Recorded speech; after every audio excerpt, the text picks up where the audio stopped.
विनय पत्रिका पद संख्या 208। नाथ सो कौन विनती कही सुनावो, नाथ सो कौन विनती कही सुनावो।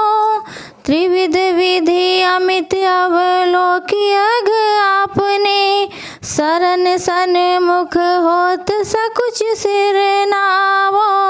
नाथ सो कौन विनती कही सुनावो।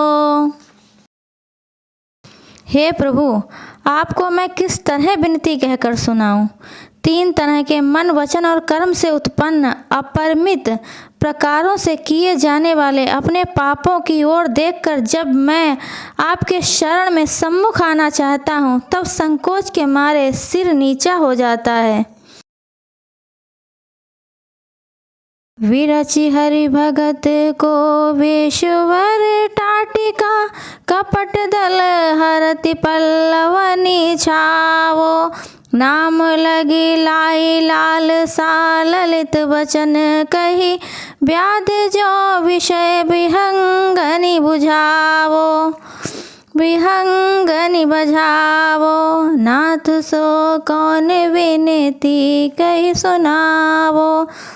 भगवत भक्तों का भेष बनाकर मानो सुंदर धोखे की टट्टी बनाता हूँ और कपट रूपी हरे हरे पत्तों से उसे छा देता हूँ। आपके राम नाम की लग्गी लगाकर मधुर वचनों का लासा लगा देता हूँ और फिर बहेलिये की भांति विषय रूपी पक्षियों को फांस लेता हूँ।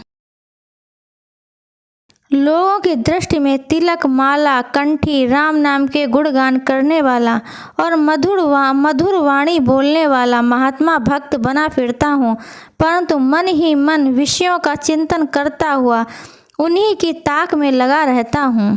कुटिल सत कोटि मेरे रोम पर वारी है, साधु गणति में पहेलिये गनावो।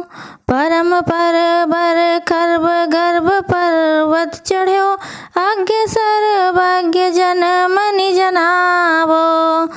मैं इतना बड़ा पापी हूँ कि मेरे एक रोम पर 100 करोड़ पापी निछावर किए जा सकते हैं, पर तो भी आप अपने को संतों की गिनती में सबसे पहले गिनवाना चाहता हूँ। संत शिरोमणि बनने का दावा रखता हूँ। मैं बड़ा ही असभ्य और नीच हूँ, परंतु घमंड रूपी पहाड़ पर चढ़ बैठा हूँ। इसी से तो मूर्ख होने पर भी अपने को सर्वज्ञ और भक्त श्रेष्ठ बतलाता हूँ। साच की धो झूठ मोको कहत को राम रावरो हो तुम्हारो कहावो। विरध की लाज कजरी दास तुलसी है देव, लेहु अपनाई अब देहु जनि भावो। हे भगवान, कह नहीं सकता कि झूठ है या सच, पर कोई मेरे लिए यह कहते हैं कि यह राम जी का है और मैं भी आप ही का कहलाना चाहता हूँ। हे देव, इससे अब अपने बाने की लाज रखकर इस तुलसीदास को अपना ही लीजिए, क्योंकि जब आपका कहलाकर भी दुष्ट ही रहूँगा तो आपके विरध की लाज कैसी रहेगी। अब टाल मटोल ना कीजिए। जय श्री राम।